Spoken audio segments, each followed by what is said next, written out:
All right, y'all. What's up? What's up? What's up? Once again, welcome to Free Your Mind and the Rest Will Follow podcast. We are your hosts. I am Koko. And I am Xolani. And again, welcome. Today, we have a very, very, very special guest.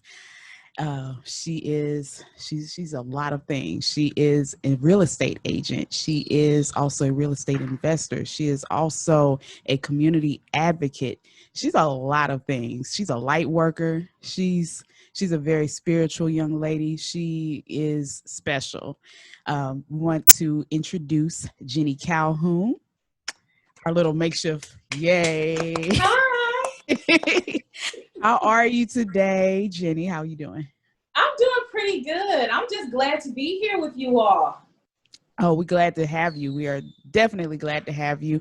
We're going to have a talk about real estate and first-time home ownership. That is something that we are very much interested in as we are on our home buyer journey here. So we want to, first of all, before we even get started into the show, we're going to do some housekeeping. We want to get you all to please, if you're watching, to like and share this podcast, whether you are watching us on Facebook, if you're watching us on YouTube, or if you're listening to our podcast on podbean.com. Anything else you want to add to that? No, that's about it for now. Yeah, do all those things. Yeah, make sure you like, share, subscribe, and hit the bell notification if you are watching us on YouTube as well, so you can continue to get all of our great content. So again, Jeni, how are you today? What's good? What's popping with you? What's on your mind? Oh man, again, I'm just excited to be here with you all. I can't wait till we can kind of unpack some of these questions. I've been looking them over. I said, oh, they came with the hard hitting questions. They're going to dive deep and get a lot of information. So I'm excited. Well, you are just the person to get all of the information from. I've been watching you for a while. I'm like, we got to get her on the show so she can, give us some good tips, and also not just first time home ownership tips, but also tips for anyone who wants to get into real estate as a profession. So we're going to dive into all of that, and then we're also going to dive into something that I know that you are very passionate about, which is mental health and also just being an advocate for people. So we're getting into all of that. So I'm going to dive right on in. I know you have a lot of things going on. Again, you're a licensed real estate agent, a real estate investor, community advocate. You're also a light worker. So I guess it's safe to say that you are a very multifaceted woman. What is your philosophy on balancing self-care with your busy career? I think that it's a lifestyle. Self-care is a lifestyle, and it's taken me a long time to even get to that mindset. When I first started in real estate, I was just gung-ho. I was working tons of hours each week. I didn't even want to take a day off. I was taking phone calls late at night and answering emails early in the morning until I get tired. And I learned very quickly that you have to set healthy boundaries. And that doesn't mean that you're mean and that you don't want to help people. Is that if you want to be your best self, then you have to set healthy boundaries. So I learned that the hard way in the beginning. So now, like, I have office hours. So I generally, like I tell my clients, I don't work on Sunday. I really normally don't do anything on Sunday because that's my day to recharge. And on Saturdays, the only thing that I really do, I don't do paperwork and stuff like that on Saturdays if I don't have to. But what I will do is take you out to look at houses or go, and look at property. I take my clients out, but that's not a heavy workload. I do the majority of my workload Monday through Friday. I try to peel myself away from my work, and it's hard, being an agent to pull back because it's like there's always something to do because we're business owners, we're independent contractors. Right. So, I am my marketing department. I am the person that goes through and creates all of the information that I have to send out to my clients. You know what I mean? I am my transaction coordinator. So if there's documents that need to be signed, I have to get that signed. And sometimes my clients don't get off work or they're not available until the evening. So I try to work until around 7 o'clock, you know what I mean? And then my phone at 10 p.m., it's just inaccessible to people. No one can call me after 10 p.m. And that's every day of the week. So my phone, I've programmed it to automatically shut down, so that I'm not getting calls and notifications and things like that late at night. And if I do decide that I want to engage, then I do that, at my own risk. No one has the ability to access me during that time.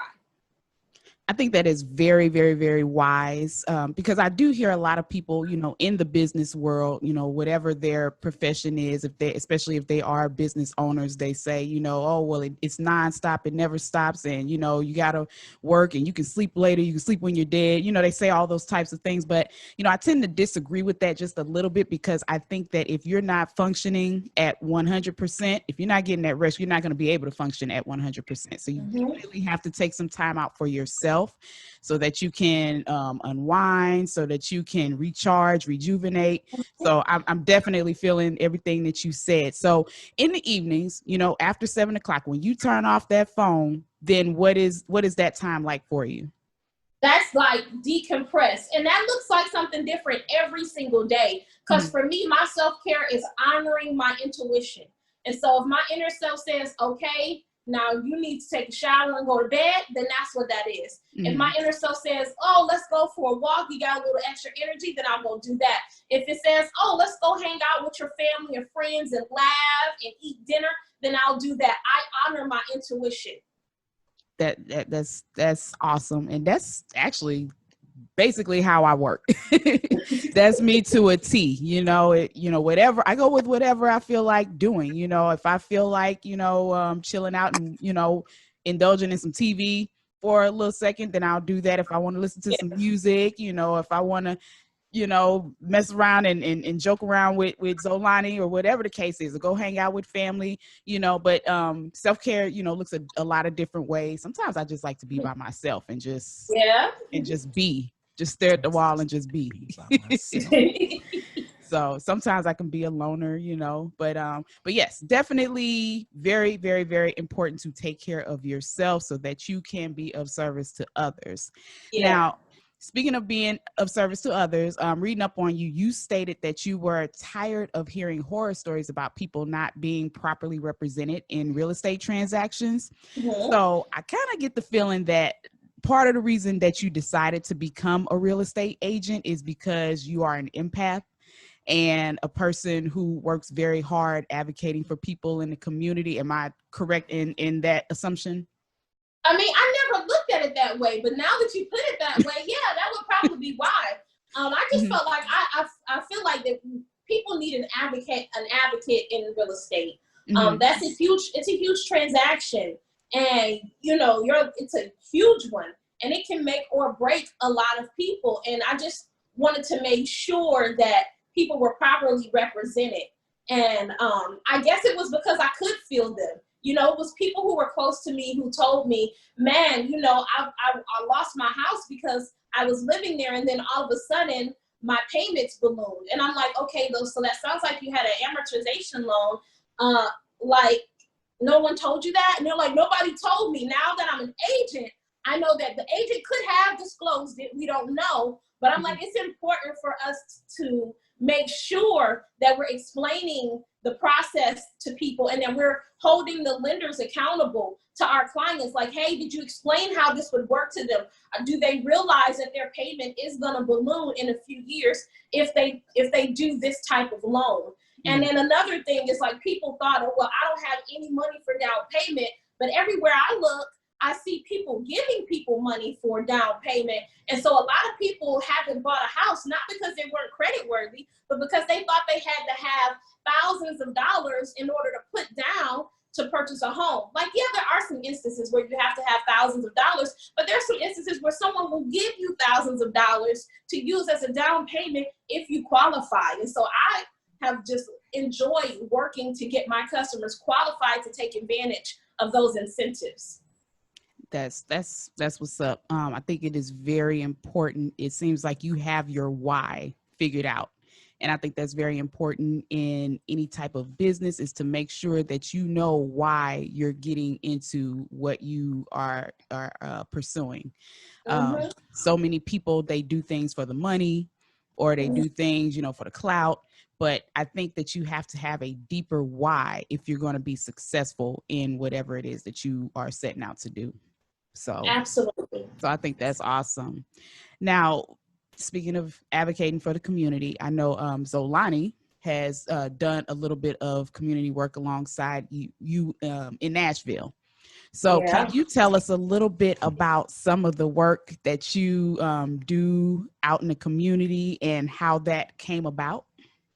Oh man, it started with the Nashville Peacemakers. Yeah. With Clemmy Greenlee. Shout out to Clemmy Greenlee, man. Mama G. Yeah, that's Mama G right there.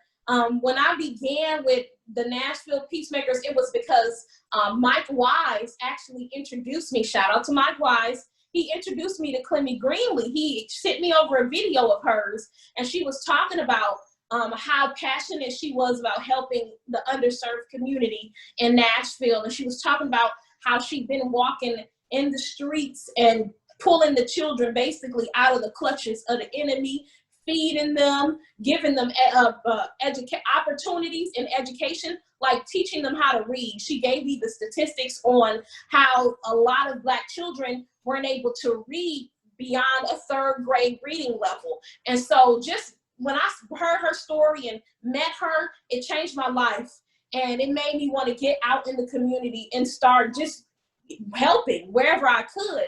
And so Clemmy actually introduced me to this program called Spaces. And she sent me off to Chicago to get trained on how to facilitate healing circles in the community. Spaces was a program that it said that it taught us that, you know, Black people generally didn't have a place where they could come together and feel safe enough to talk about some of the traumas that they're dealing with. That the places that we have been using were like, you know, sororities or fraternities, churches and things like that. But we didn't have any other safe places that we could come and we can talk about some of the traumas that we dealt with being African American. We didn't have anything that was uniquely Black. And so they created a space called Black Spaces. And Clemmy sent me there to lead the Youth Black Space program here in Nashville. And so that was kind of how I began facilitating circles. And now I partner with Gideon's Army to do healing circles for that same underserved community to help us dive deeper. And I've taken that to use it with my sisterhood. So I do women's circles where we get together monthly and we kind of unpack some of our traumas and we talk about different healing modalities. Yeah. And so, that's kind of how I got started. Does that answer your question? That definitely answered the question, and it helped to segue into the next question, which was, so how did that start transform you into who you are today? Oh man. I wouldn't even be who I am today had I not had that type of start. Because when I first came here, I was young and I was like, man, I know what people need. You know, I knew what the needs were, or at least I thought I did. And it's hard for you to know what the community's needs are without being a part of the community. You got to get down there and meet people and they'll tell you what their needs are, or they'll show you what we're lacking. And there is no way that I could have known the depths in which we needed help. I knew that I was a victim or survivor. I don't like to say victim because, you know, I overcame it. And I'm a better me because of it. But I'm a survivor of sexual abuse. And I didn't realize prior to that a lot of women are and a lot of children are. And so when you're in your own little bubble, you only know what you've seen. And going out working in the community gave me the ability to see how everybody else's life experience was. And it helped me to figure out how I could better serve or best serve the whole community. So that is quite commendable. And I also agree with you that, you know, that is something that happens to a lot of people. And I think just now, maybe in the last, few years, it's becoming more commonplace to hear, more people coming out and saying, that they were a victim of abuse and things like that, especially in the Black community, because it was something that was really swept under the rug. Yeah. So now it's almost like there's more people than not that have gone through that, and just by people speaking up about it, now they have people that they can kind of bond with over that, and and have some healing together with that. So I'm glad that someone like you is advocating for that, and you have a story to tell and a story to share that makes people feel comfortable and want to share that as well. So that's pretty awesome. That's great. Yeah. Now I want to go back to real estate for just a second and ask. We're gonna be flip flopping a lot because you got a lot going on. I'm okay with it. How long have you been in the real estate profession, and how did you get started with that? I'm going into my 4th year, and I actually started real estate. I never, thought, well, I won't say ever thought, it never was my goal to be a realtor. I wanted to be a singer, a songwriter, a rapper, music producer extraordinaire. Like Me too. I wanted to spit hot fire like Dylon, but God had other plans for me. I actually met my sister and mentor, Katina Carney, and met her through the Nashville Peacemakers. And she called me one day, this is years later after I had stopped being the executive director over their mom's program. And she was like, man, Jeni, I think you would do good in real estate. And I'm like, what? Girl, God didn't tell me that. No, ma'am. No, ma'am. I was like, I don't want to be, because at this time, I had just left the call centers. I had been working in the call center for 6 years, and I was like over the whole customer service bit. I was like, I'm an artist. I'm doing my thing. I want to travel. I'm on tour. Like that was my whole mindset, right? Mm-hmm. And she was like, I'm forming a team, and I think you would do good on it. I was like, whatever. I don't think so. So she's very persistent. She called me back a few months later, and she's like, the class is only 2 weeks. I was like, it's only 2 weeks? She was like, yeah, it's only 2 weeks. I was like, okay. I do need multiple streams of revenue. Let me think. What a And so I was constant like, topic on I'm this just gonna show. go through the class. What'd you say? I said that's such a topic, constant topic on this show is multiple streams of income. Hey, that's where it's at. That's where it's at. I need it. We need them. We gotta have them. So I was like, okay. I was like, all right, well, I'll go through the 2-week class. Now what she didn't tell me was that it ain't no 2 weeks. It's 2 weeks. It's a 2-week class. Then you got another class you got to take. Then you got to pay almost $5,000 to get your license. And then you got to find your own clients and run your own business and all of that. She didn't tell me all of that stuff. And right when you think, oh, I got my license now, I passed the state and national exam, you got another class you got to take. You do. And you got to get fingerprinted and all of that. Like, she didn't tell me all of that. She kept piece by piece in me. She piecemealed me all the way into becoming an agent. But I will say it was the best decision I ever made in my life because it gave me the ability to position myself to help my people. That's ultimately what I wanted to do. Like I was into houses. I liked houses. One of my brothers rebuilt his house. His house caught fire and he rebuilt it. And he told me as he was building it every step of the way, and he was like, man, I want to get you to sell this. This was like 7 years prior to me actually having this discussion with Katina and becoming licensed. Mm-hmm. And so he had dropped that seed. So I wanted to share that because sometimes God will have someone drop a seed down into your spirit and then he'll send someone else to water it. That was for somebody. Somebody needed to hear that. Mm. So he'll drop a seed years before. So I never thought in my conscious mind that I wanted to be a real estate agent, but God had planted that seed. And so after I got my license, my first property that I sold was my homies who told me that he wanted me to showcase this property that he rebuilt. First deal, over $300,000. And not only was it my first deal, but I was able to broker a deal to get it showcased on the Property Brothers. Oh, wow. Out the gate. Okay. Yeah. And Okay. so like it wasn't easy by any means, you know what I mean? It was a lot going on, but I was able to persevere. And once I got through that deal, one of the attorney at the title company that I worked with at that time, he was like, man, you know, when people come in and their first deal is this hard, they're going to be successful. He's like, I've been here long enough to see it. And ever since then, God has just been giving me those hard deals so that I would learn the ins and outs of the industry so that I can help my people.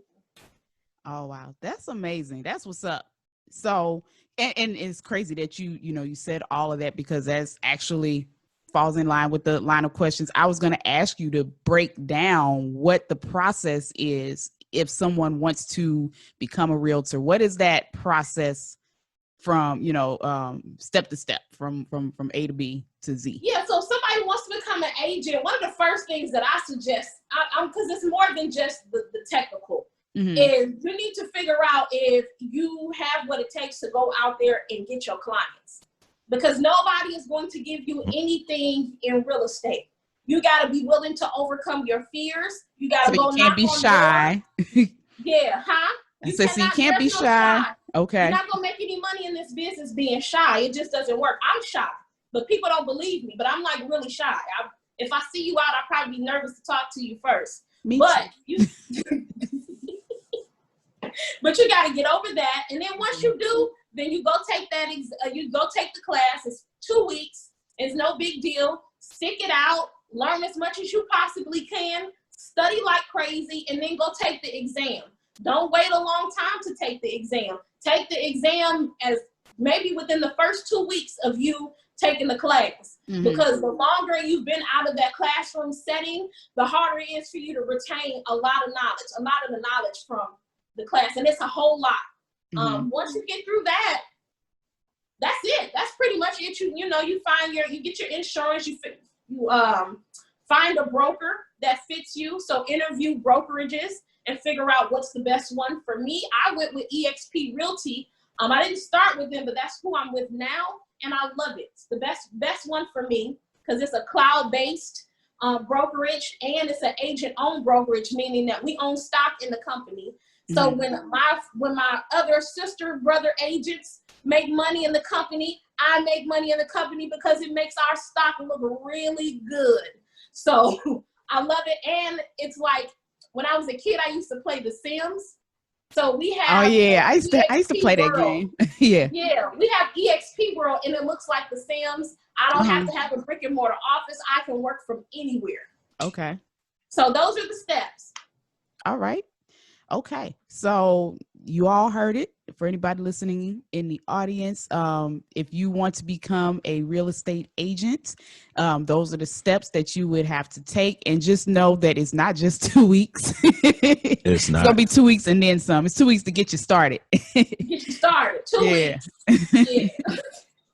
All right. And you definitely have to be, a go-getter, somebody who is outgoing, can't be shy, and you can't, have a attitude or, not be a people person. So you definitely want to be somebody who is, and if you are shy, because I'm shy, nobody knows that, but I'm very shy. But, when it's time to turn it on, it's time to turn it on. When it's time to network, it's time to go. So you gotta take yourself up out that shell and just get out there and do it. So I get it. Trust me. Absolutely.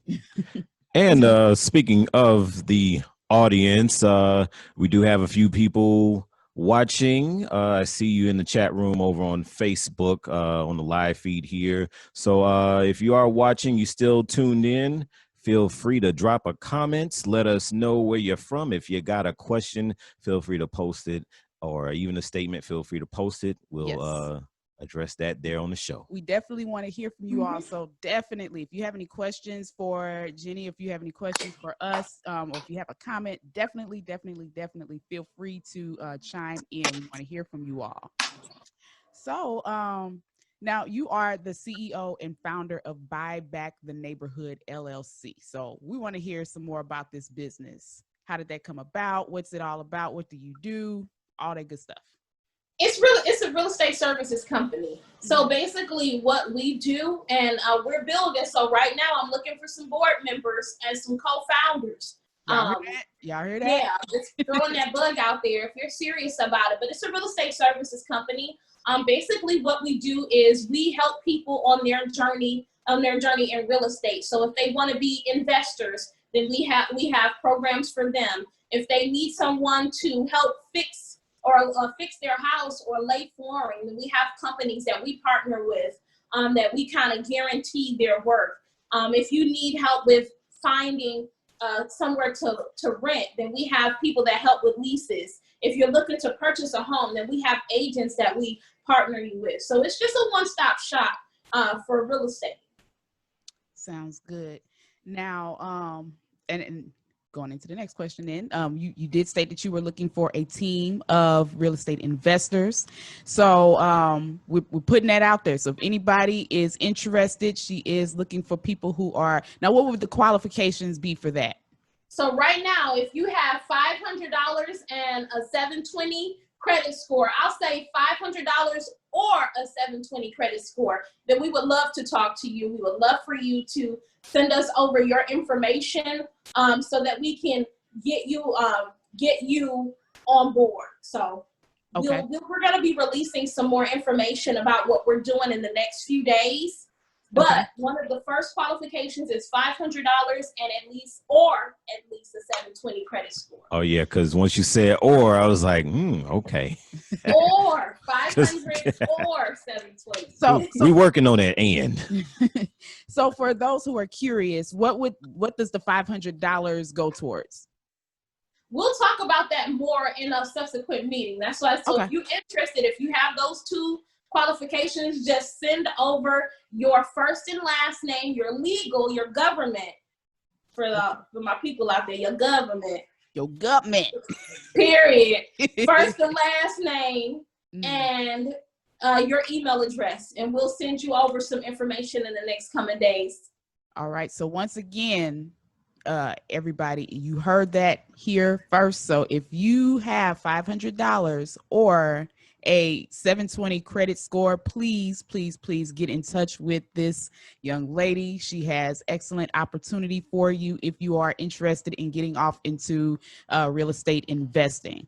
So now for some people, because and there's some people that are maybe not as well versed in real estate, and they may not know what the difference is between being a real estate agent or being a real estate investor. Can you explain what the difference between those two things are? I know a lot of the times it can go hand in hand a little bit, but just explain what the differences are.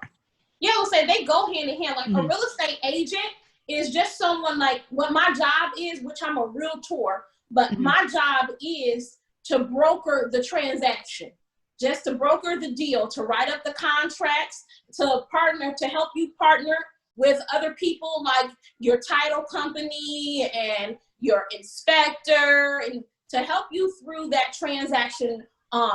That's what our job is as a real estate agent or a realtor. A real estate investor is someone that just invests in real estate. And there are so many different types of real estate investments. You have your flippers, your people who buy property and they fix them up and they flip them, or they hold them and they flip them. You have your people who purchase properties, your real estate investors that purchase properties and they rent them out. So that's going to be the difference between, and your real estate investors, some of them are agents, but some of them need agents to broker those deals for them. Okay. All right. So she just broke down what the difference between the two are. Now we want to just take a few minutes to go ahead and do some house cleaning again, and I'll let you take care of that, Xolani. It's house cleaning. House cleaning. Yeah. Want to give a shout out to the people who have joined in on the chat room so far, or just joined in on watching the show. We got DJ Bash. What's up? We got my good friend Ashley out in Nashville. She agreed with something that was said earlier, 100%. Shout out to Glenda. Shout out to my business partner, DJ Smooth from Smooth Motivation Productions. Shout out to Leroy, Uncle Dwayne in the chat room. Uncle. Shout out to our good friend John, who was our first guest on the show. And what's up to Sage? She said hello. We saying hello back. Hi, Sage. And shout out to my good friend, also community activist or worker, if you will, in Nashville, Ebony.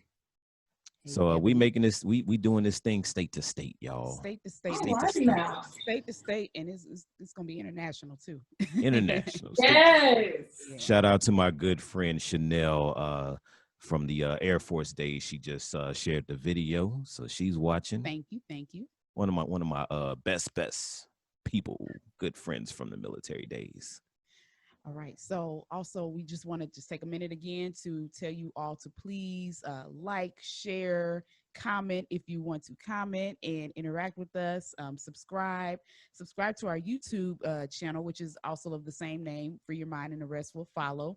And then also, if you would share this page as well. Anything else? Soon, these episodes will be on Spotify.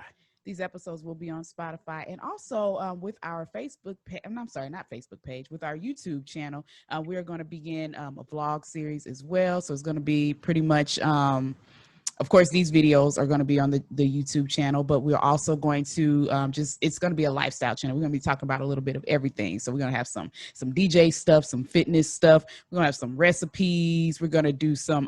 We're going to go off, I guess, on site to different businesses and interview some people at their place of business.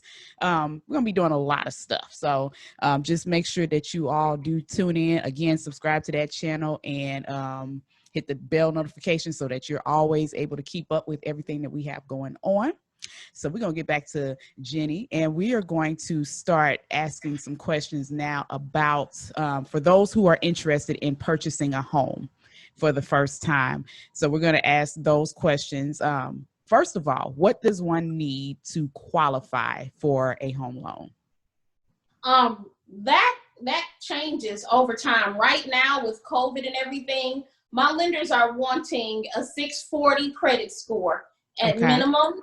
But sometimes people will qualify you at a 580 or even a 620. But you just know if it's under a 640, then, just be mindful of the interest rate. Just look at it. It tends to be at a higher interest rate, just depending on who the lender is. Now, I recommend there are programs out there that will help you with down payment assistance if you're a first-time home buyer.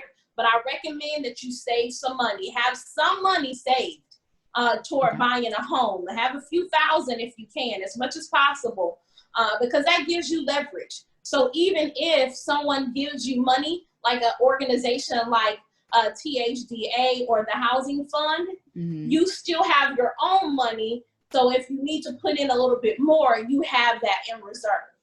And so if you have 401k and you've been working on your job for a long time, check your balance. Some of you all just need to check your balance. You may have more than enough money because you can withdraw it from your 401k to use it as your down payment. So that's one of the first steps to, buying a home, is making sure that you qualify. And so if you don't know your credit score, know your number. You need to know what your credit score is. And one of the companies that I recommend for my clients is myfico.com.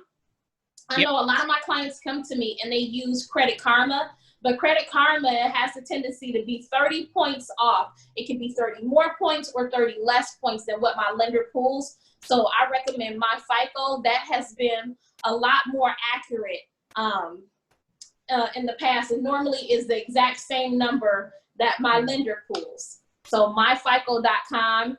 And then there you can get your credit report for free at I think it's freecreditreport.com or annualcreditreport.com will allow you to get a copy of your credit report. You need to know what you have going on, and then talk to someone. Don't try and, a lot of people come to me and they're like, well, I know I'm not ready yet, Jeni, but I'm working on it. Me and my partner are working on getting ready. I'm like, well, what are you supposed to do? And they're like, well, I know my credit is bad and I don't have this. I'm like, but you don't know what you're supposed to do to get ready.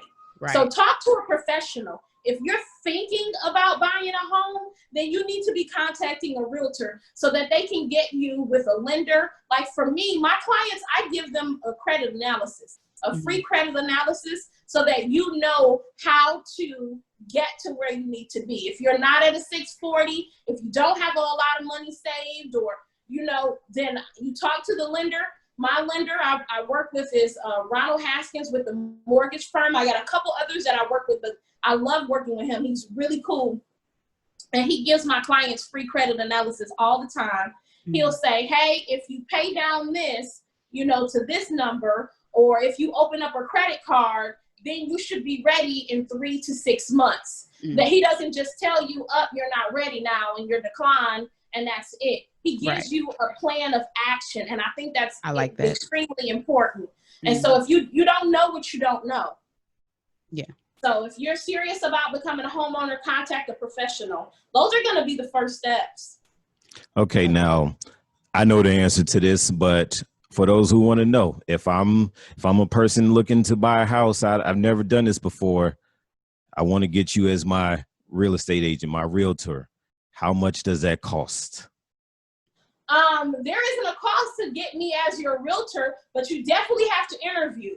That's one of the things. So I just send everyone to www.buybacktheneighborhood.com because I think it's important that we interview each other, starting that process. Make sure it's a good fit. The seller pays me, and just depending, there are brokerage fees that you pay, but those are normally paid at the closing table and it's covered by the loan, just depending. But you don't have to pay an agent anything up front. But for me and how I run my business, we definitely have to interview each other because the real estate transactions are difficult. And there's a lot of ebbs and flows. There's some ups and downs. And you have to make sure, I have to make sure that we can work well together. And I think that's important. Everybody does not work well with everyone. And that's just the truth of the matter. And so I just think it's important that you interview agents, multiple agents, before you begin the process to make sure that you all will be a good fit for each other. I definitely agree with that. That was something I actually just learned. I didn't know that, but I started looking at a lot of YouTubes and just doing a lot of research on, purchasing a home. And that was definitely one of the things that was mentioned constantly is interview. And you want to interview more than one agent. And yes, definitely make sure that you all are a good fit for each other as well. And then one other thing I did want to add, when you were talking about the credit scores, or where to go to get your free credit score. Another place, what we use is discover.com. If you go to Discover, they will give you your FICO score, and it updates every month. So you have a chance, to check out your credit score every month, and it gives you that true FICO score. So that's another place you can go to. I think we use probably everything that was mentioned. Yeah, we do. My FICO, Experian, Discover, Credit Karma, annual report. Like we use all of that. And that's really, my take on it is not so much the 3-digit number, but I want to know what it is out there that I'm accountable for. Yeah. That's important. You guys are staying up on it. That's all that matters. Because if you know what's going on, then it's hard for people to try to slide one in on you. Because you do have times where people have had their identity stolen, where there have been things on their credit report that wasn't theirs. Yeah. Right. Yeah. Don't be afraid to check these things. Don't be afraid to check it out. And then also, even, and I know a lot of people say, Credit Karma is, not as accurate, which it isn't. I do know that. But I think that everything has its pros and cons. I think Credit Karma, I like them because they're going to always update you on, they're going to keep you afloat on what you can do to improve your credit. They'll analyze it, and they'll say, okay, like for us, instance, they'll say, we think you can do a little bit better on your car payment. We can get you, give you some advice on how to get a lower car payment or things like that. So I like to use them for that purpose. I like that FICO score because I know that's what it is and that's what the lenders are going to be looking at. So everything, it kind of just Works together. Works together. Yeah. Yeah. Yeah. Use them all. Use all the resources. Yeah. Yeah. Yep. Oh, I thought you were going to say something. I'm sorry. I mean, I can, I could just, pull up something right now. But I want to go back because, we've been talking about flipping back from the real estate to the community work. Once again, big shout out to Clemmy Greenlee and Mike Wise. like those two, they worked hand in hand. But Clemmy, and you probably have the same experience, kind of like you mentioned. My experience was that as I mentioned on the show before, I've been doing mentoring and community work in various ways since I was 19. Now, I did a lot of that when I was active duty in the military. So once I got out of the military, moved to Nashville, it was a little harder to get in with different organizations because some said, oh, you're too young. Some said, oh, well, we want you to have a super squeaky clean record, like no speeding tickets or nothing. Clemmy was like, man, forget all that. Like, you want to go to work? Let's put in this work. Let's go. I don't care, because she know the type of work that she wants to do. She know that people who want to half-ass, they're not even going to go towards her. So she's like, Right. Look, let's go to work. Like, and immediately I was going into doing some deep community work with her for about 2-3 years before I left Nashville. Yeah, Clemmy will have you out there in the trenches, and that's the beautiful thing, man. She gonna have you out there, right? And you learn a lot. It ain't no spend an hour a week, and go to the school or the community center. Like, no, it's real. The real it's deal. 24/7. You might get a call at any given time. I need you to show up right here to do this. It's like, all right, let's go. I said this is what I wanted to do. Let's hop up in the van. Let's go. That's how she is. Yeah. Yeah. So with that, do you still have that same type of mentality when it comes to working with the community, like 24/7? Like, if something is going down, then hey, 3 o'clock in the morning, if somebody needs some help, I'm there to help them. Is that still your same frame of mind?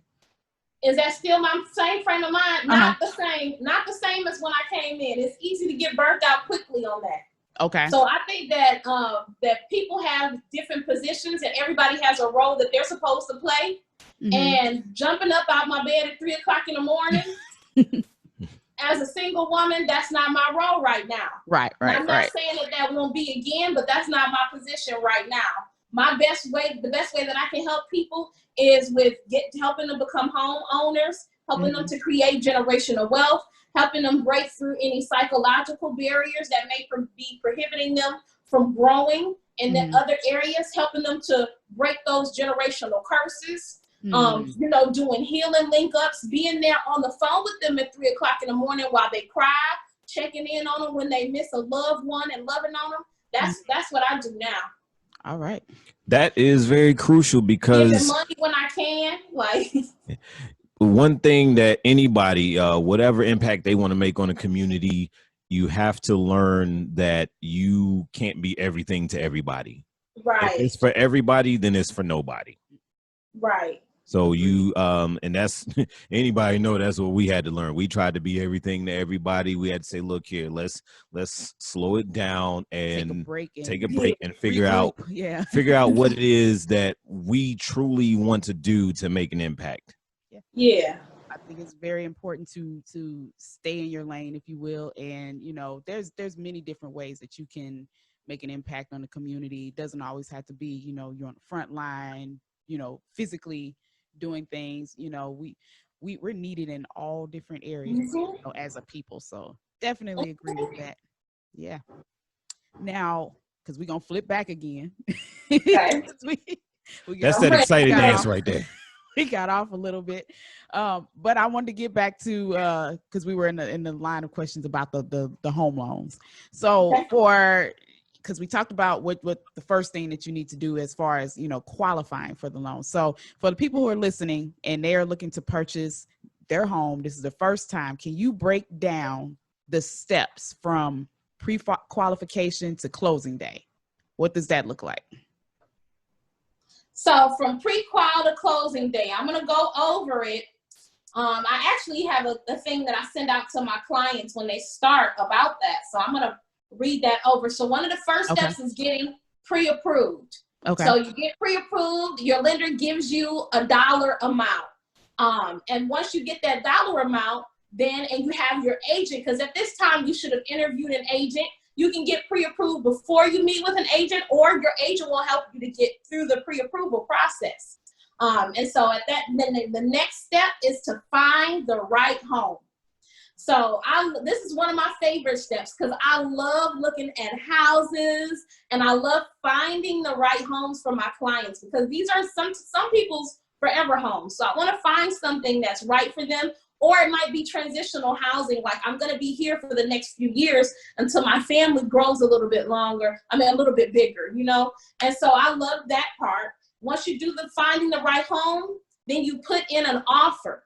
That part is a little bit stressful, because when you put in offers on homes, if it is a seller's market, you gotta be, which is what it is here in Nashville, and in Detroit, you gotta be very strategic about how you put in your offer. And that's at the point in which it's most important that you have a good agent. You want to have an agent that is educated on the market. You want to have an agent that's able to think quickly on their feet. You want to have an agent basically that is agile.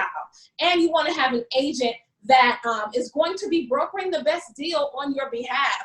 They must know how to negotiate. That's going to be a plus, you know? And so, because that's when putting in that offer, it has to be able to be accepted. And, you know, they have to educate you and empower you enough to put in the best offer. And so once you put the offer in, and let's say they accept it. Now that they've accepted your offer, then you pay what we call earnest money. Now, one thing I want to say about real estate is everything in real estate is negotiable. Everything in real estate is negotiable. So that goes to with the offer and with paying the earnest money. So earnest money is like a good faith payment that you pay toward the purchase of the home. That's, for some agents, what seals the deal on the contract. That earnest money is paid to the other brokerage, or it's paid to the title company, or it can even be paid to your agent's brokerage if their brokerage accepts the money. So you write up a cashier's check or personal check, some of them accept, and you pay that to whoever the contract says is supposed to hold that money. Okay. So once that earnest money is paid, and some agents will say, oh, you don't have to pay earnest money. It just, remember, everything in real estate is negotiable, so just ask.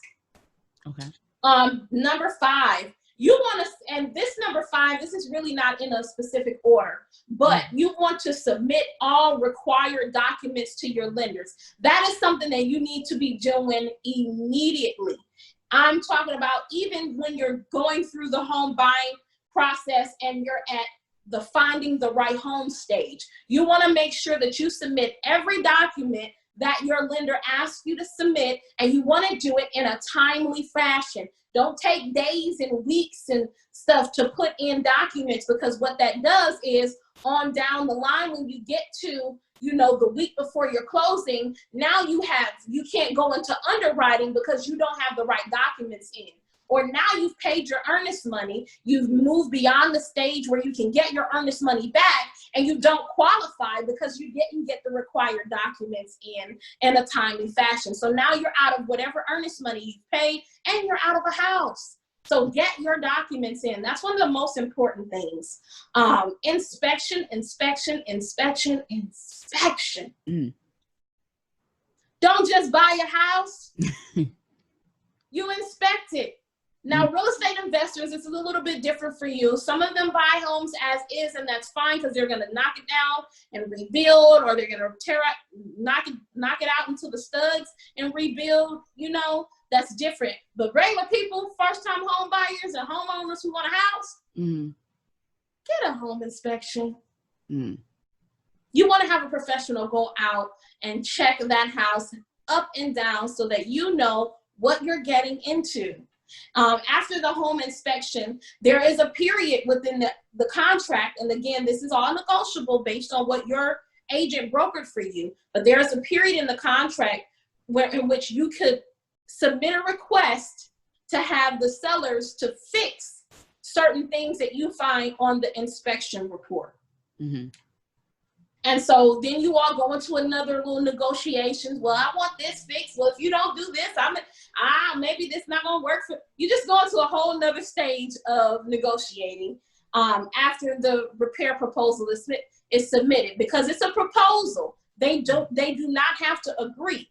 So that's important for people to know. I tell my clients that we're just requesting that they fix these things. They can say no. And if they say no, what are you prepared to do about it? Is this still going to be the home for you?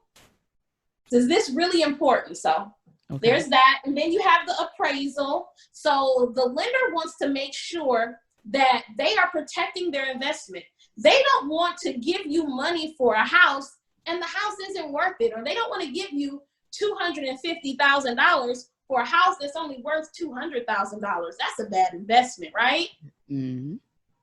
You know, they don't want to be like, hey, wait a minute, why did I give you $250,000 and that house is, that's a bad investment. And so a lender sends out an appraiser out so that they can check and make sure that the house actually appraises for the price that you're attempting to purchase it at.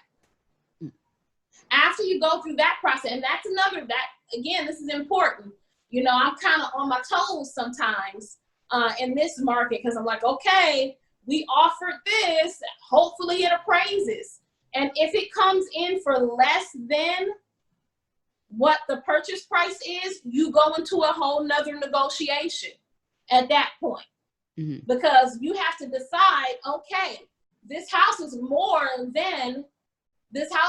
priced for more than what they're going to pay.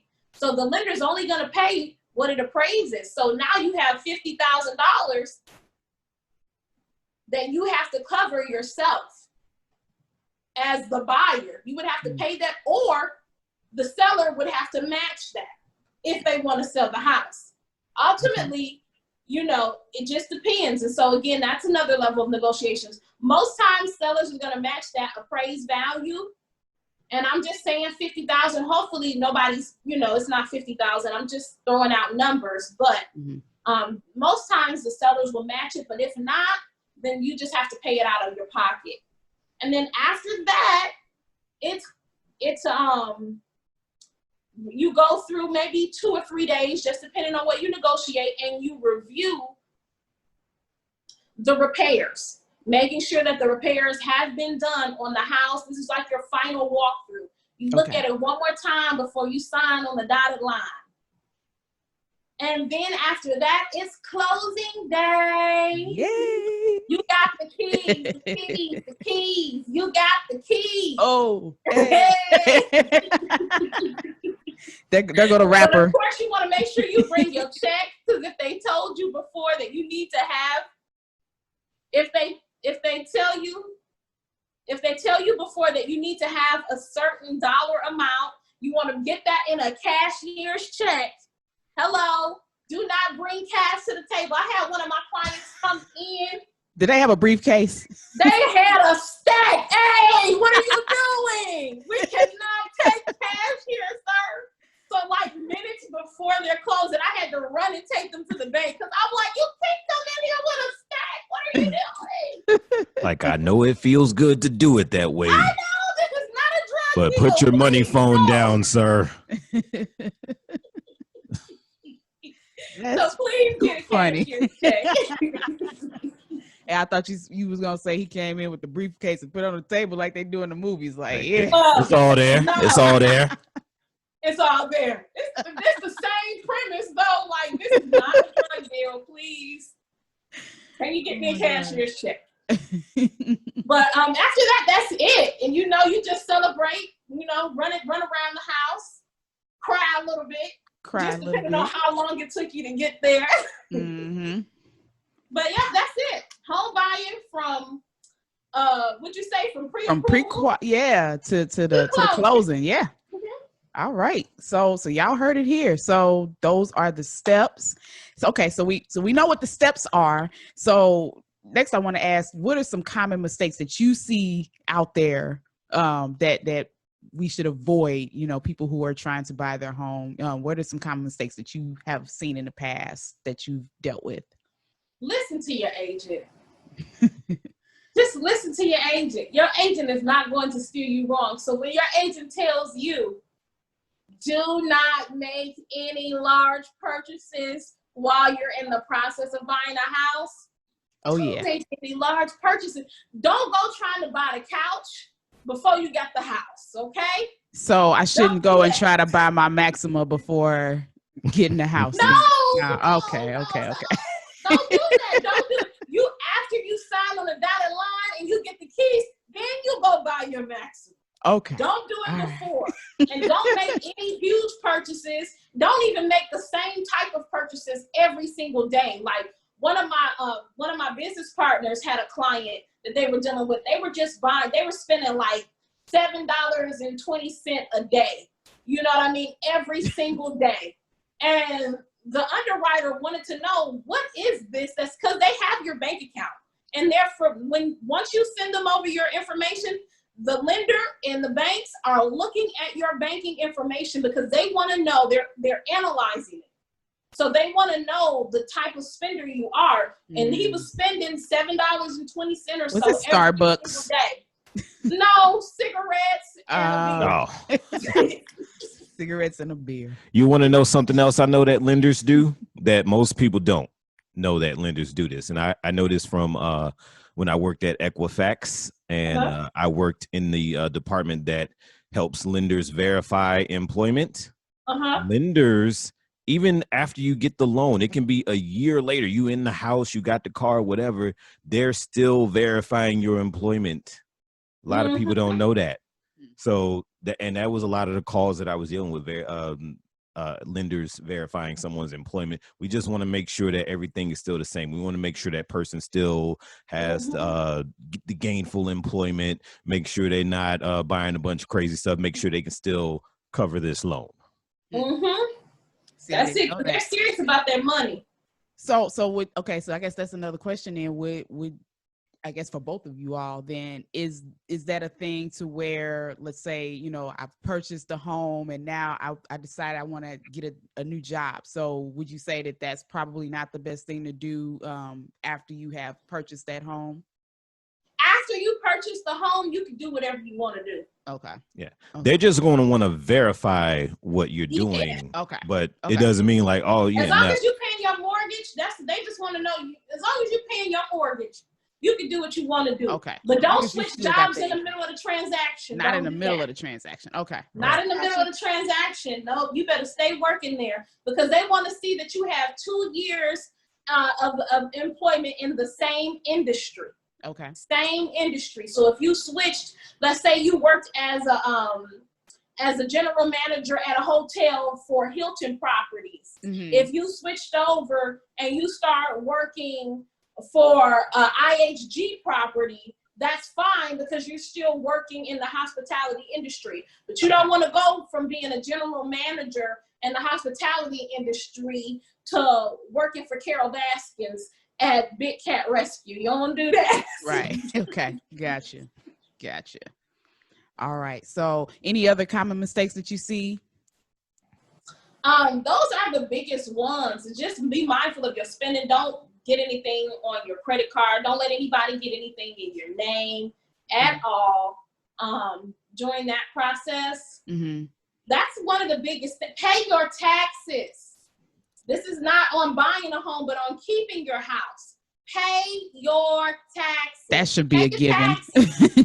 Because that is important, because they can take your house for you not paying your taxes. They can put a lien on it and you will be having a hard time selling it you're not going to be able to sell it without paying them their money back. And that's just the truth. Or they can put your house up for sale. They can force the sale if you do not pay your taxes. That's something that I ran into with one of my families.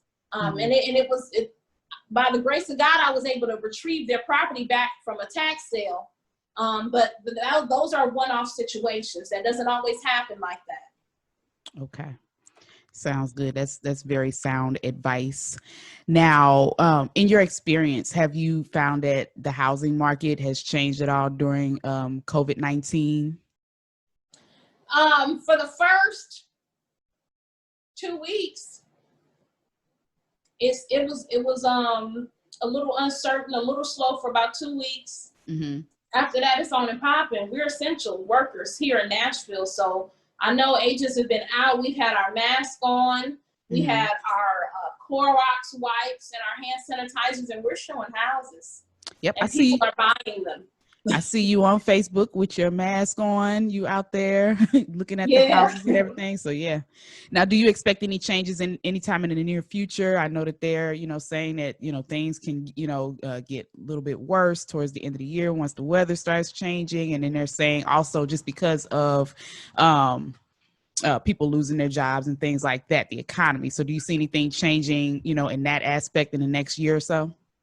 You know what? They're always projecting these things. But what I'm noticing here is people are getting money right now. A lot of they are paying off their debts.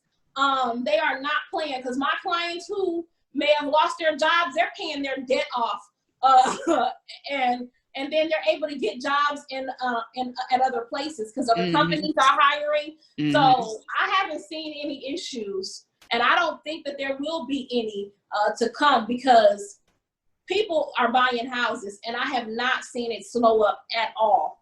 That's good to hear. And I'm glad that you said that, because the media can portray things a little bit different than what reality is, because something that you said really clicked. You said that people are out here getting money. And that's been my experience of just, people around me. I've been seeing people doing some amazing things in the last few months. So, I don't think it's the doom and gloom that the media makes it out to be, as far as, and I know that there are some people who have lost jobs, and I know people that have lost jobs personally, but at the same time, I think because of that, people are taking their income into their own hands more so now. They are, they're rising up and they're saying, okay, I got to do this. I see a lot of people that are, interested in, entrepreneurship more so than ever now. So yeah, I definitely, I think that's the upside of all of this.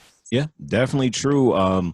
One thing that you will constantly hear wealthy people say, or people just have the wealth mindset, is that your wealth is your health. Not well, that too, but your wealth is not determined by the economy. If you look at the people, companies that have lasted 100 years, they've gone through depressions and other recessions and economic crashes. So, and like Koko said, this is a time where more than ever, a lot of people are getting more concentrated on their financial situation, creating those different sources of income. We know that even within the gig economy that we do with the platforms, a lot more people are asking us, hey, how do I get in on that Grubhub, that DoorDash, that Lyft, different ways to where they can have control over their finances. They're learning that you can't put it in someone else's hands. Absolutely. Yeah. Unless you get yourself a professional such as Jeni here, or, other financial professionals that are signed fiduciaries that are going to take care of you, because for one, they don't get paid if if you're not taken care of. That is true. That is true. So I'm glad you mentioned that, because I wanted to talk about I know Jeni is big off into mindset of abundance. So I wanted to talk a little bit about that for a few minutes. How important do you think it is to keep a mindset of abundance versus a mindset of lack, as it relates to keeping your mental health in check, and also as it relates to, just taking care of business also? I think that is the difference between the people who are successful and the people who are not. Okay. I think that when you constantly, first of all, I've been taught that the mind is a very powerful thing, and I've seen it in my life. Mm-hmm. I've seen confirmation of that in multiple times in my life. And so I'm all about the power of thought. So before I do anything, I say first the thought, and then the thing materializes. And so if I do that, if I think about my business and then I'm able to materialize it, then if I'm thinking that I'm not going to be able to pay a bill, or if I'm thinking that I'm not going to be able to go on a trip, then that is what materializes. The things that we tell ourselves are subconsciously programming our lives. And so I think that if you want to be successful in life, then you can't focus on what it is that you do not have. You have got to move as though it is already done and focus on what you have and what you're working to obtain. She just said a word right there. I'm gonna have to do my Anthony O'Neill. Yes. Wait. Now we on camera. Do it again. No, you definitely said a word. And that's what this show is all about. That's the reason why we titled it Free Your Mind and the Rest Will Follow, because we want to get that message out there. You have to, if you want things in life, you want to be successful in life, you really have to start living in the mindset of abundance and not the mindset of lack. Stop telling yourself what you can't do. Stop focusing on what you don't have and focus on what you do have, and focus on what you might not even have physically yet. What hasn't even come into fruition. You got to start visualizing and seeing yourself in that position. So I definitely agree with all of what you just said. All that. So on that note, tell us about that full moon link up and that you have, and what's the purpose of that? So I've learned that women are at the zenith of their power during the full moon. And I've learned that women are some very powerful, anointed creatures, I'll say, on the planet. And so what I do is during that full moon, we come together as a sisterhood and we work to help heal and to transmute some of the things that we may be going through, to shift our mindsets, to release those things that are no longer serving our best interest, and to put those things in place that are going to help reinforce the things that we want to see come to fruition in our lives.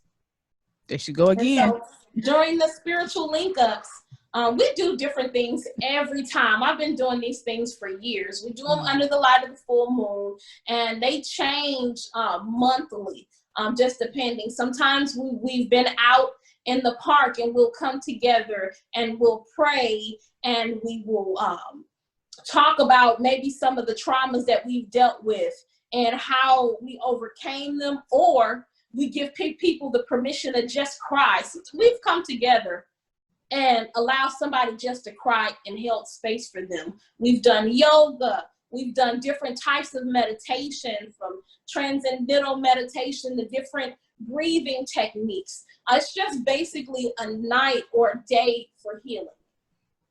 We link up and we heal.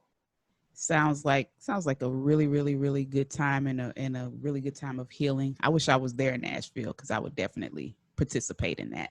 Yes. Maybe when I get down to visit. Yeah, definitely. What'd you say? You can host them right where you are. You can host them right where you are. Just tell me and I'll give you some of the plans that we've done. I'll give you some of the info on what we've done, and you host them right there. There's a full moon in St. Louis too. And we have the same power as I have. You have the same gifts. You just got to tap into them. And because all I did was use the blueprint that God gave me to heal myself, to help liberate my sisters and my brothers. That's it. He gives us the blueprint with what we've gone through in our life.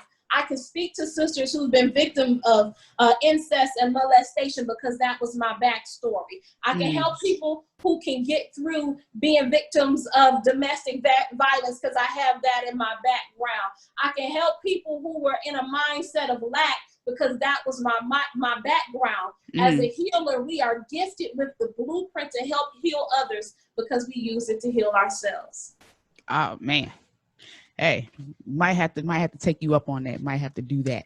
Yeah, definitely. On. It's a lot of healing that's needed here. Louis. Oh yeah, we can link up and do that, definitely. And we still gonna make some trips to Nashville. You know, I Yeah, we love still Nashville. coming down there. So. Come on, I'm coming up there too, y'all. Y'all All gotta right. take me around to St. Louis. Yeah. You just say the word and let us know. I still It's on and consider popping. Nashville to be my second home. Yeah. So yeah. It's home. Nashville does something to you, man. It gets you here, and it's like, God, man, I love these people. Yeah, I've been once when I first started dating him. I went to go visit him when he was living there, and I enjoyed myself. The people were really nice, had a good time. So yeah, definitely looking forward to coming back. So I took her to Knockout Wings. What'd you say? I said I took her to Knockout Wings. Oh yeah, we went to. Oh, you remember the biscuits? Yeah, they had some good biscuits. They had some good wings. Man, but back then they had Knockout Wings, and they had nothing but wings right up the street. I could go to either one. Crazy enough, I never went to Prince's Chicken. You haven't been to, well, you gotta come back and go to Prince's 4 years Chicken. living there, never went to Prince's Chicken, but I was always at Knockout and Nothing But Wings. I was disappointed when I got there. Went to visit last year, and Nothing But Wings was gone. But I went wings, so they don't sell nothing but wings. Is it just like that place, Just Chicken? You know, I seen another Just Chicken. Nothing but wings. Okay. You know, went to El Cabeline bookstore. You know, got to do my thing there. Still there. You got to come back and visit Yusuf, man. They are still there, and they are expanding. They actually come up to St. Louis a lot. He is? Yeah, whenever there's like a kind of like y'all got the African Street Fest, whenever we have the African Arts Fest or something just big like that, they're usually at one of those events here as a vendor. So I usually recognize them. They've expanded. Yeah, they've expanded what they offer. They got a sea moss in there now. They got a lot of different things that they didn't have years ago. So I loved our Keebalon. I think we went there too. You took me there too, didn't you? I think I did. Yeah, because I bought a book. I did. The yellow building. Mm-hmm. Yep. I bought a book for the kids. Matter of fact. For anybody that's listening and, you know, kind of not familiar with Nashville and even just that strip on Jefferson, there are, I believe, 3 HBCUs kind of like right there. 2 of them are across the street from each other. And that's out of the 4 that's in the city. 3 of them are right there. You have Fisk, you have Meharry, and you have TSU. Yeah. Yeah, that's history. It's history. I love North Nashville. That's the area that I gravitated to. I'm not even from Nashville. I'm from Detroit, but I love North Nashville. It has so much history in that little corridor over there. Yeah, it's like a different world all up and through there. For real, like really. Everybody who is anybody in the movement has been through there. W.E.B. Du Bois, John Lewis, everybody who is anybody who's been through Jimi Hendrix. Like, it's so much history over there. And I love some of the things that they've done. Were you there when Jump put those podiums up and redid the Gateway to Heritage underneath the interstate? You know, I don't know if I was there when they did it, but I did see it last year when I was there. Wasn't it nice? It's beautiful. Yeah. Yeah, they have these podiums with different Black African American people who have lived over in that area and who have or contributed to that area. They have them on podium. They have little backstories. It's so beautiful. See, now you're making me want to take a trip now. Yeah, you got to come back because one of the biggest reasons why they built that Gateway to Heritage is because when they put the interstate through North Nashville, they completely displaced a lot of Black businesses. And they did it all over the country, but they did it in North Nashville. And so it kind of broke up the Black community, broke up the Black dollar. And so I say that Gateway to Heritage was our way of reclaiming that space. And so shout out to Jump, to Miss Sharon Hurt, and her team for, doing that over there. And I think they even own properties over there. It's a phenomenal organization. I'll have to check True that. We have so much fun talking to you today. We want to, again, just remind everybody to give us a share, give us a like. Feel free to chip in and comment. And check us out on YouTube and subscribe and hit that bell notification on the YouTube channel. And also our podcast, which is podbean.com. I do want to, before we end, because we have a fun segment that we do now called This or That, and we're just going to spit out some stuff to you, and we want to just have a little fun with you and see what you prefer. So I'm gonna let Xolani kick it off. I'm gonna jump in probably at some point, but yeah, go ahead with it. You know, it's like a lightning round, and I'm like freestyling this. Okay. So Hulu or Netflix? Netflix. All right. Let's see. Car or SUV? SUV, that's what we like. Android, iPhone. Yes. Look, she got the iPad. Crazy enough, I got an iPhone, but I'm using a Samsung tablet to mix the show. Okay. All right, I got one. Since you said Nashville or Detroit. Ooh. I would have to say, I'm just gonna have to keep it real, man. You know, I'm a Detroit girl through and through, man. I love Nashville. It's my home now, but I love the D. I'm a D girl. It's just something about my people up there. I got family in Detroit. So yeah. In the D. Why does everybody sing that song when I say Detroit? Because that's my Detroit reference. I've never been there, but that's my Detroit reference, and Royce the 5'9" or something, or Eminem. Yeah. Who else? I'm trying to think of his name. I just drew a blank. All right, so Ain't No Future in Your Front, that dude, but I think he's from Flint. Oh, you're talking about well, I can't think of his name right now. Oh my goodness. Brain fart. MC Breed. MC Breed. There you go. Oh. All right. So speaking of rappers, let me get a good one here. Okay, so yeah, because they were on versus. Nelly versus Ludacris. Luda. Chicken and beer all day. Chicken and beer. Man, that was my album, and I was on Luda like way before most people were, and so I'm just one of the type of people like I will like an artist, and then when everybody else jump on, I'd be like, y'all can't have them, you know. Yeah. But I definitely was on Ludacris from way back. Yes, but I'm also a Nelly fan. Being a St. Louis girl, I got to be a Nelly fan as well. So I'm kind of like on even playing ground with them. It's like I don't even have a preference. It's like it's all good old school for me. We're going to the Nelly concert next week. Matter of fact, it's gonna be fun. Oh, turn up! He got a drive-in concert, so we're gonna be there. What? A drive-in concert. Are y'all gonna go live? We should. That's a good idea. Let's do that. Yeah. That'd be fun though. Yeah. We'll do that. Yeah. We will do that. Yeah. It's gonna be a drive-in concert, but it's also gonna be what do you call it? Tailgate style. Yeah. Oh yeah, that's so dope. they give you like a space, for you and your people that's like the size of a 2-car garage, and you can chill. You can bring your lawn chairs, your blankets, your food, your alcohol, all that stuff, and you kick it. Oh, that's cool. While social distancing from everybody else. I'm like, that might be the new wave of concerts now. So yeah. That might be. I like that style. Yeah. So looking forward to that. That's next Sunday. So yeah, we're gonna kick it and have fun. But didn't Dave Chappelle do something like that? You said who?